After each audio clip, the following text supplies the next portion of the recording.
গাজীপুরের জয়দেবপুরে তেলবাহী ট্রেন ও যাত্রীবাহী ট্রেনের সংঘর্ষের ঘটনায় ঢাকা সঙ্গে উত্তর পশ্চিমাঞ্চলের রেল যোগাযোগ বন্ধ রয়েছে। ট্রেনের শিডিউল বিঘ্ন হচ্ছে।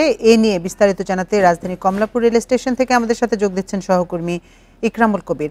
ইকরাম, আপনি কমলাপুর রেল স্টেশনে কি পরিস্থিতি দেখছেন? যেহেতু গাজীপুরের জয়দেবপুরে তেলবাহী ট্রেন এবং যাত্রীবাহী ট্রেনের সংঘর্ষ হয়েছে, আমরা অনেকগুলো ট্রেনের শিডিউল বিপর্যয়ের তথ্য পেয়েছি। কমলাপুর থেকে স্টেশন মাস্টার কি বলছে? বিকাশে কম খরচে ক্যাশ আউটের লিমিট বেড়ে 50,000, প্রিয় এজেন্টও 2টা।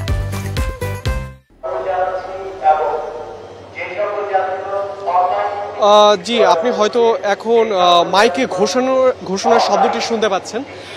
তো রেল কর্তৃপক্ষ কিন্তু এরই মাঝে ঘোষণা করছে যে 3টি ট্রেন আসলে ঢাকা থেকে ছেড়ে যেতে এই যে দুর্ঘটনা সেটির কারণে বিলম্ব হবে। এর মধ্যে রয়েছে আপনার বুড়িমারি এক্সপ্রেস রয়েছে, এরপরে হচ্ছে আপনার যদি বলতে চাই রংপুর এক্সপ্রেস এবং অগ্নিবীণা এক্সপ্রেস, এই 3টি ট্রেনের কথা বলা হচ্ছে যে এই 3টি ট্রেন ছেড়ে যেতে এখান থেকে অস্বাভাবিক বিলম্ব হবে। ঠিক এই শব্দটি আসলে রেল কর্তৃপক্ষ বলছে। তো এর মাঝে এই তিনটি ট্রেনের যারা যাত্রী রয়েছেন তাদেরকে যেটি বলা হচ্ছে যে কেউ যদি এই দেরির কারণে এই যাত্রায় করতে অনিচ্ছুক হন, তো সেক্ষেত্রে তাদেরকে এই টিকিট কিন্তু বিক্রি করার জন্য কিন্তু আসলে পরামর্শ দিচ্ছে রেল কর্তৃপক্ষ। এবং যারা অনলাইনে কেটেছে তাদেরকে অনলাইনের মাধ্যমে, এবং যারা আসলে এখানে এসে কাউন্টার থেকে টিকিট কেটেছেন তারা কাউন্টারের মাধ্যমে কিন্তু এই টিকিট আসলে ফেরত দিতে পারবেন, যে রেলের যে নির্দেশাবলী আছে সেটি অনুযায়ী। আর আমরা আরেকটি তথ্য বলতে চাই যে জয়দেবপুরের যে রেল দুর্ঘটনা ঘটেছে, যার ফলে কিন্তু আপনার 7টি ট্রেন ঢাকাগামী, যেই 7টি ট্রেন এরই মধ্যে কিন্তু আসলে ঢাকায় থাকার কথা, সেই 7টি ট্রেন এখন পর্যন্ত আসলে পৌঁছাতে পারেনি ঢাকায়। এর মধ্যে রয়েছে Jamalpur express, Sirajganj express, Rajshahi commuter রয়েছে, Haor express, Brahmaputra, silk city. এই 7টি ট্রেন কিন্তু ঢাকার পথে কিন্তু তারা গাজীপুরের আগে, অর্থাৎ জয়দেবপুরের যে ঘটনাস্থল সেটির আগে কিন্তু সেই 7টি ট্রেন আটকে আছে। তো যার ফলে এটি কিন্তু আসলে একটা অনিশ্চয়তা দেখা দিয়েছে যে কখন এই ট্রেনগুলো পৌঁছবে, এবং এই ট্রেনগুলো কিন্তু এখান থেকে আবার ফিরে যাওয়ার যে যাত্রা সেটিও কিন্তু এর কারণে আসলে বিলম্বিত হবে। তো রেল কর্তৃপক্ষের সঙ্গে আমরা এখানে কথা বলেছি, তারা আমাদের যেমনটি জানিয়েছেন যে ঘটনাটি 11:30টায় ঘটার পর 11:55-তে কিন্তু এখান থেকে রিলিফ ট্রেন যেটি আসলে উদ্ধার কাজে ব্যবহৃত হবে যে ট্রেনটি, সেই ট্রেনটি 11:55-তে কিন্তু এই কমলাপুর থেকে ছেড়ে যায় জয়দেবপুরের যে ঘটনাস্থল সেটির উদ্দেশ্যে। এবং আমরা যতটুকু জানতে পেরেছি যে এখানে ঘন্টা খানেক লাগার কথা সেই ঘটনাস্থলে পৌঁছাতে, অর্থাৎ 1টা নাগাদ হয়তো বা সেই জায়গাটিতে আসলে পৌঁছবে ট্রেনটি। তো এরপরে হয়তো উদ্ধার কাজ আসলে হতে ঠিক কতক্ষণ লাগবে সে বিষয়ে আসলে সুনির্দিষ্ট কিন্তু কোনো তথ্য আমাদের রেল কর্তৃপক্ষ দিতে পারেনি। তো এখানে যে সকল অপেক্ষমান যাত্রীরা রয়েছেন তাদের সঙ্গে আমরা আসলে কথা বলেছি যে তারা কিন্তু বেশ অনিশ্চয়তার মধ্যে আছেন। আসলে ঠিক কয়টায় ট্রেনটি আসবে বা কয়টায় ছেড়ে যাবে এ নিয়ে সুনির্দিষ্ট কোনো তথ্য কিন্তু আসলে এখানের কমলাপুর এখানে যে রেল স্টেশন যে কর্তৃপক্ষ তারা কিন্তু দিতে পারছে না। যে যেমনটি তারা বলছেন যে অস্বাভাবিক বিলম্বের কথাটা কিন্তু তারা ঘোষণা করে বারবার বলছে। তো এখানে একদিকে আপনি জানেন যে এমনি যে তাপপ্রবাহ চলছে, যদিও গতকাল ঢাকার বৃষ্টির কারণে কিছুটা আজকে কম তাপ, তবে তাও কিন্তু খুব যে একটা সহনীয় তাপমাত্রা সেটিও বলা চলে না। তো এই গরমের মধ্যে কিন্তু অনেকেই কিন্তু আমরা আসলে দেখছি যে মোটামুটি এক ধরনের আসলে ভুক্তভোগী বলা চলে যে তা গরমের কারণে। তো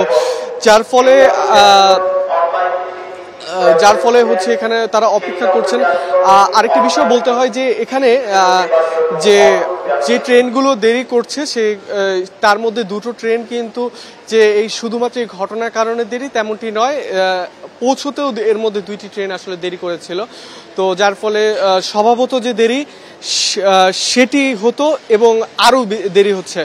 তো ঘটনাস্থলে এরই মধ্যে আমাদের সহকর্মী আরাফাত রয়েছেন, আমরা তার কাছ থেকে আসলে বর্তমানে সেখানে ঘটনাস্থলে যে বিস্তারিত সেটি জানার চেষ্টা করব। জি ইকরাম, যেমনটি বলছিলাম আমরা এখন আছি আসলে যে এখানে মূল স্পট পিও সেখানে আসছি। সেখানে প্রথম যেটি আপনাদের দেখাতে চাই সেটি হচ্ছে যে কারণে এই দুর্ঘটনাটি এখনো ভয়ঙ্কর হতে পারে। যেই তেলবাহী ট্রেনটি দুর্ঘটনায় পড়েছে তার একটি বগি আপনাদের দেখাতে চাই, যে এই বগিতে এটি আমাদের এখনো পর্যন্ত তথ্য মতে এটি পার্বতীপুর যাচ্ছে।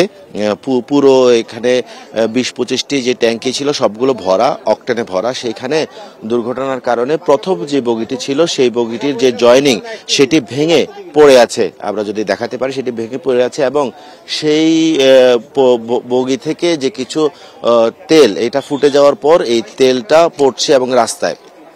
তো এখানে আমাদের সাথে ফায়ার সার্ভিস, পুলিশ এবং জেলা প্রশাসক ওনারা সবাই এখানে আসছেন। এখন এখানে একটি কনসার্নের জায়গা হয়ে গেছে যে এই যে তেলগুলো যাচ্ছে, এই তেলগুলো একটা ভয়ঙ্কর কারণ হতে পারে, অথবা এখানে পরবর্তীতে এইখান থেকে কোনো সমস্যা তৈরি হতে পারে কিনা সেই বিষয়টাই ফায়ার সার্ভিসের কর্মীরা এখন একটা চিন্তার বিষয় হয়ে দাঁড়িয়েছেন। কারণ এই তেলগুলো এইখানে যত লিটার তেল আছে সেই তেল এখানে বলা হচ্ছে যে 33 টন তেল ক্ষমতা সম্পন্ন লরির ট্যাঙ্কারটি, এইটি থেকে যখন তেল চুয়ে পড়বে তখন এই এলাকাতে অন্যরকম দুর্ঘটনাও ঘটতে পারে বলে এখানে মনে হচ্ছে।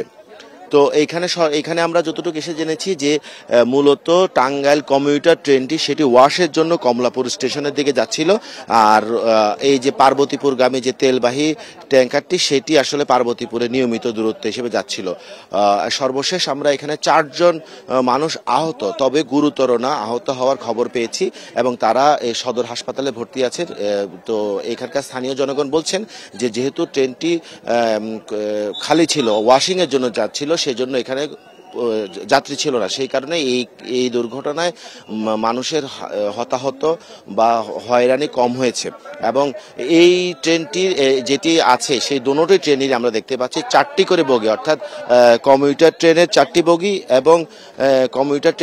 বগি এবং হচ্ছে যে তেলবাহী ট্রেনের 4টি বগি। এখানে 8টি বগি ক্ষতিগ্রস্ত হয়েছে। ইতিমধ্যে কমিউটার ট্রেনের 4টি বগি সরিয়ে নেওয়া হয়েছে।